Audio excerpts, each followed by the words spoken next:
It's hard to believe, but choosing what's right over what's easy was never really much of a key focus for me, certainly when I started my career as a journalist in 1986. I had been nicknamed by my colleagues when I was working with Channel 10 Eyewitness News as Crusher. And the reason for that, I was young, tenacious, had hair, but I used to kick down the door, pump two in the chest, and then I would ask questions. But I found that come 92, 93, by that stage I had worked for Channel 10, I'd worked for Channel 7 as Chief of Staff. That was like mustering cats. And then I found that when 92, 93 came along, when I was working as an investigative journalist with the ABC, I myself was not emotionally prepared or really ready to tackle a major crisis. And it was on its way. Late Friday night, and Chris Nicholls, the former ABC radio journalist, emerged triumphant from the court, having beaten charges of impersonation, false pretences and fraud. These charges arose from his investigation into possible bribery and conflict of interest involving a South Australian government minister, Barbara Weiss, and her de facto, Jim Stitt.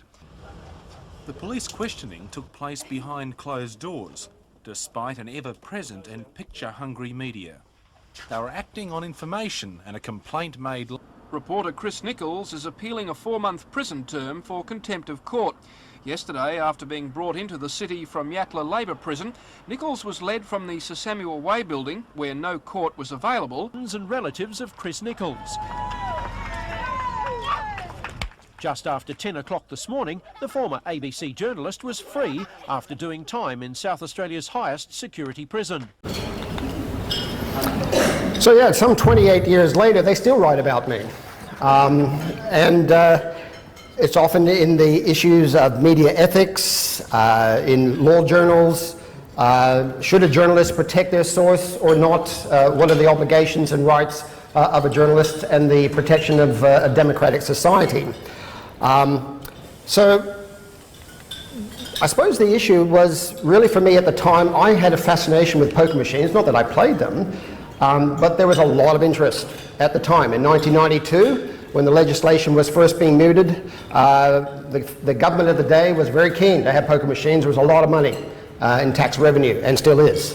The hoteliers, it was going to breathe new life into the hotel industry. A lot of them were struggling, so poker machines was going to be a critical influx of cash for them. And of course, the gaming manufacturers were very interested in selling poker machines as well. So there was a big pot of gold at the end of the rainbow for all the key stakeholders when it came to poker machines. I'll never forget that phone call.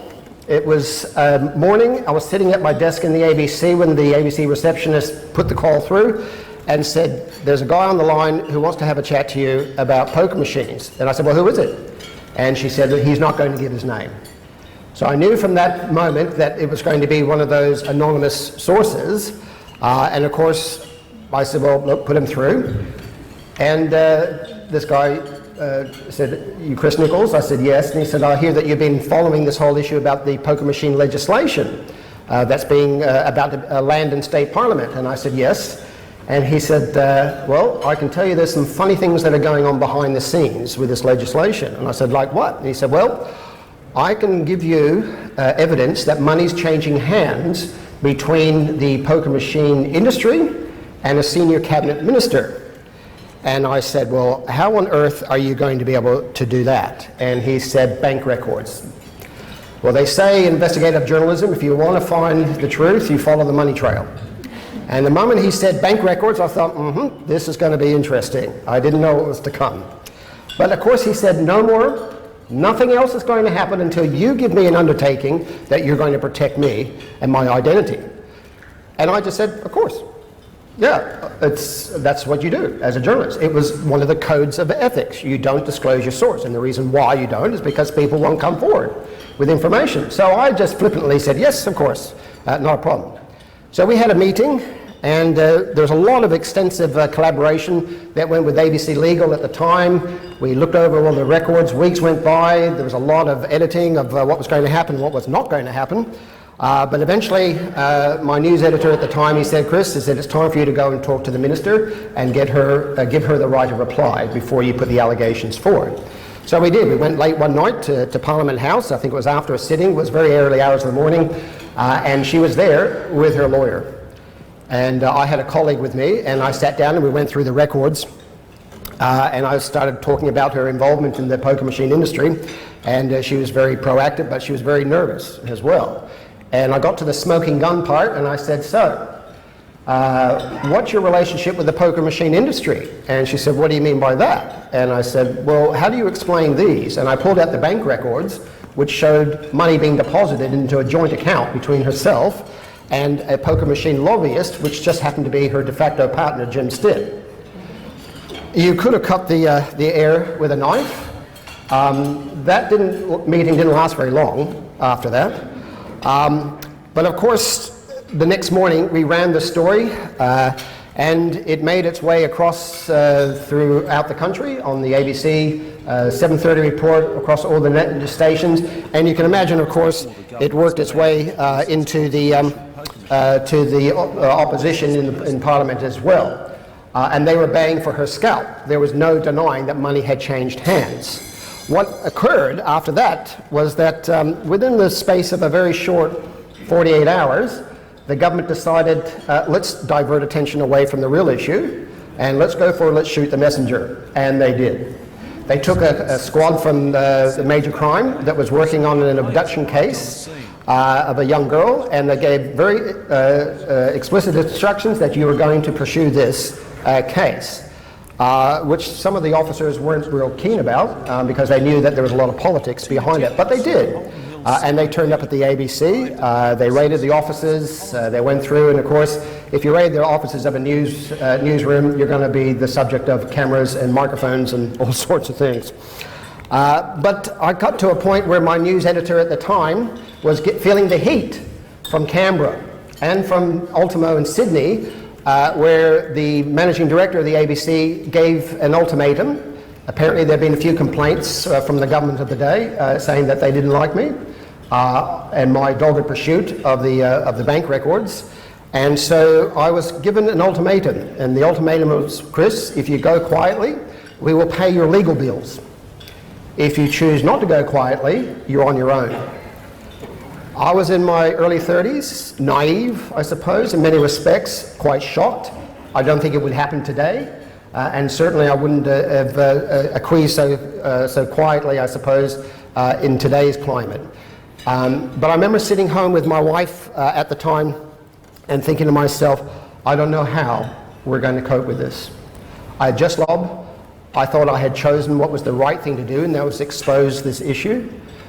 It certainly wasn't going to be easy. We had a mortgage, we just purchased a house, and my wife, as I sat down on the bed with her and explained to her that things were going to get tough, tears welled up in her eyes, and it got tough as time went on. So that night, we went through the issues, but it was going to be several months before it would go to trial in the district court, so I had to wait. Of course, that idea of innocent until proven guilty wasn't going to happen in my case. I was already guilty, and then I had to prove my innocence. Well, during the trial, I was asked repeatedly, who gave you those records? How did you get those records? And I respectfully adhered to the code of ethics, which said you don't disclose. It would have been quite easy for me to have said, I can tell you who, and I can show you where. And how it all happened, but I thought, no, I'll stick to my guns on the situation. I'll choose what I believe to be right over what would have been an easy decision to make. But after several questions, the good news was it was a Friday night. It was a 5-day trial. Well, set down for 5 days. It went for 5 weeks. And at the end of it, the jury came back with a unanimous verdict, not guilty on all 9 criminal counts. And I looked across and I mouthed the words, thank you. They were in tears.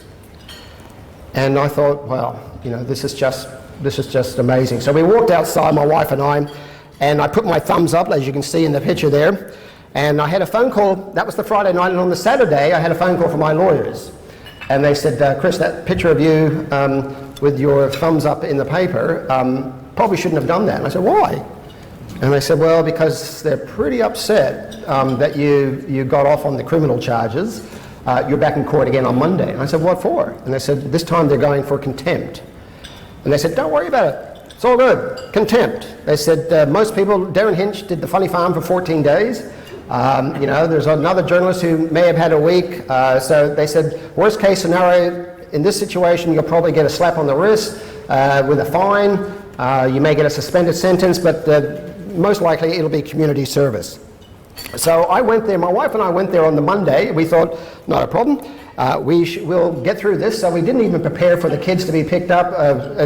We thought we would be home in time from the kids' school to pick them up. We made arrangements for our eldest son to be picked up because we knew that his school was finishing a little bit earlier than that.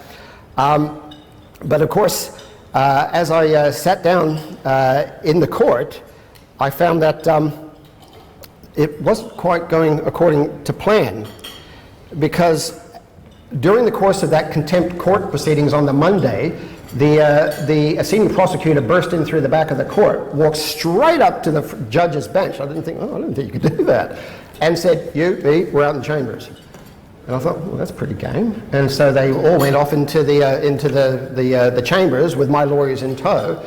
And after about half an hour, they came back, and I noticed there was a very different expression and demeanor on the judge. And as he came back, he said, Chris, Mr. Nicholls, I'm going to give you another opportunity to disclose your source before I hand my sentence down. And again, I was thinking to myself, maybe this isn't quite going according to plan here. And he said, so I said, look, out of complete respect for your honor, I said, no disrespect to the court, but no, I'm not going to. So he said, right, you got 4 months in maximum security. But if you disclose your source, you can come out immediately. Well, of course, it was like a bombshell within the court, because none of us, not even my peers or colleagues at the time, were expecting that. My wife burst into tears at the time. She was devastated. As I was being led out by the court sheriff who'd sat with me through the whole 5 weeks, she burst into tears. I said, what are you crying for? I'm the one who's going to prison. She said, Chris, she said, I've never seen anything like this. She said, I've seen lawyers and doctors and judges and all sorts of, and their kids and all the rest of it get off on, you name it. But she said, I didn't think I'd see this day. So I got led down into the holding cells, and they took my belt and my pen and my shoelaces, anything that I could do harm. And I waited for my lawyers. They said, your lawyers are on their way. And I said, I bet they are. We're going to have a chat. And so of course they arrived. They were saying, just give up your source. That was the easy thing. But I remember thinking, well, I can't. I've made this stand. It's the right thing to do. And I'm not going to give up the source. So as time went on, I got thrown in the back of the paddy wagon, a little cage. It was ironic, really, because I remember as a journalist reporting on the new ice cream, we used to call them the ice cream trucks, for Yatla as they came through, and we used to get and I actually interviewed the trucks on these occasions. But they said, in the back here, they handcuffed me and they put me in the back. And I remember instinctively at one point looking up through the van's skylight that they had, and I saw this. And I could not believe it. I'm thinking to myself, this is just so unfair. The minister had been found guilty of 3 conflicts of interest by a government inquiry and was allowed to stay, and I was on my way to prison for disclosing the 3 conflicts of interest. And it was hard. My wife at that stage, coming out of the court, she had that, those ridiculous questions that reporters ask, well, how do you feel? And then, well, how do you expect I feel? But the interesting thing was that the shoe was on the other foot. Suddenly, instead of being the reporter or the journalist and interviewing people, I was on the other end. I was on the receiving end. And it brought a whole new dimension for me that people are people. And we have to be careful about what we say about people because people have feelings and they do get hurt. And I was about to experience a lot of that. So finally, we worked our way through the front gates, and I remember seeing these gates because I'd stood out there on many occasions, standing out there and thinking and reporting about live events, industrial disputes, prison riots, you name it. I was there reporting back live into the newsroom, never once believing that I was going to be on the other side of those walls. They put me in E division, which was the semi-transient unit. There is the 3 by 2.5 metre wide cell. I remember having a chat to the prison warden at the time, and I suggested a little bit of humour might get me somewhere on this, and I said, look, you know, it'd be a lot cheaper if you put me in the Grand Hotel and put me on a house arrest or in a room there, and then for you to put me in prison here. And he didn't see the joke or the humour in that at all. But now I had to make a decision about choosing courage over comfort. And I didn't like it, I'll be honest with you. I struggled with it. As I lay down that first night in that cold cell, I recoiled immediately because the pillow stunk of alcohol and it looked like it had blood stains all over it. And I thought to myself, how on earth am I going to spend 19 hours out of every 24 locked inside this thing? The reality is, as I was defined many years later, that life is indiscriminate. We will all experience crises during our lifetime. And the choice that we have is we can either become bitter or we can become better. For many years, resentment and anger had welled up inside. I became very depressed. I was in my own prison window, I suppose, and I struggled with the whole injustice of the thing. Yes, there are those who will see, I suppose, look, we live in a planet of 7.9 billion people. And here I was thinking that I had made a difference, and at that point I didn't feel like I'd made any difference at all. And when you look at a planet of 7.9 billion people, you think to yourself, what can one person hopefully achieve? Who's going to listen to just one person? Choosing what's right over what's easy, was it really worth it? There seemed to be no justice. My family and I had paid the price. And what difference had it really made in the end? Well, I can say that one person can actually make a difference in this world. And that's why I talk about the power of one. It would take a further 28 years, I think it was, or 25 years before the government, it was a change of government to bring about shield laws that would protect journalists today. We didn't have it back in those days.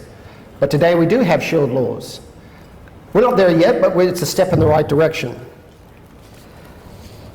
But I suppose the issue is that I know that there are many other journalists who've paid a much greater price than I have. And I understand that, and I take my hat off to them. There are those who have lost their lives for reporting the truth in a less than democratic society. But one person can make a difference. And that's what I wanted to encourage you today. I wanted to introduce you to this woman. This lady, for 10 years, fought and fought to bring about the right for women to vote in Australia, in South Australia.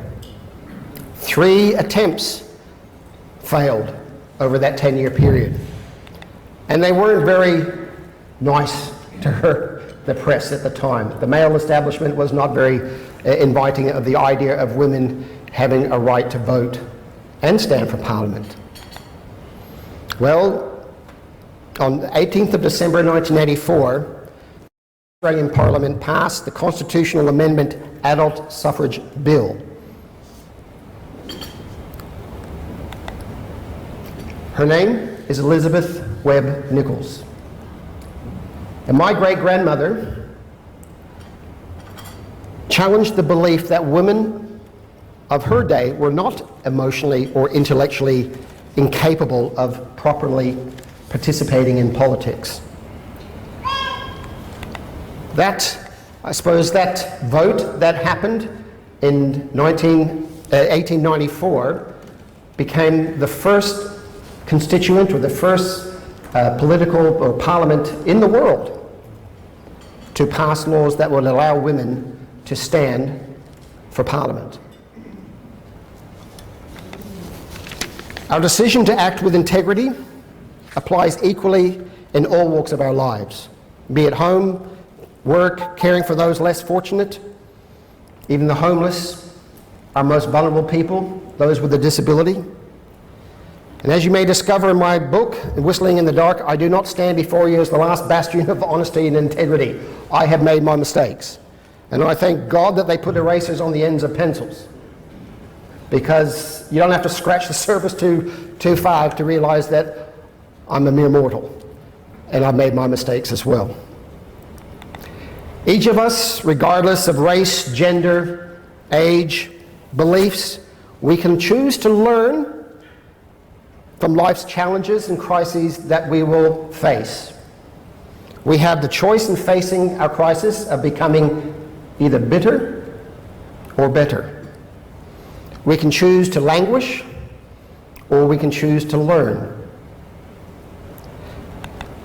My experience reminds me that all of us can find courage over comfort.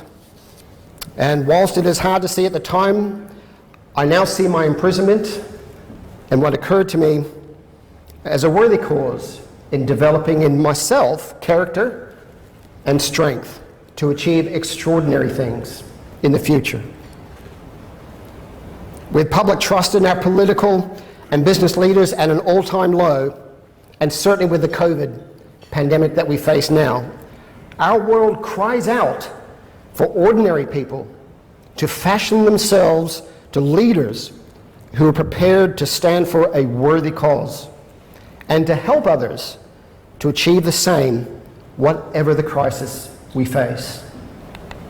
I finish with this quote from US President Theodore Roosevelt, who once said, "It is not the critic who counts, not the man or woman who points out how the strong man stumbles, or where the doer of deeds could have done them better.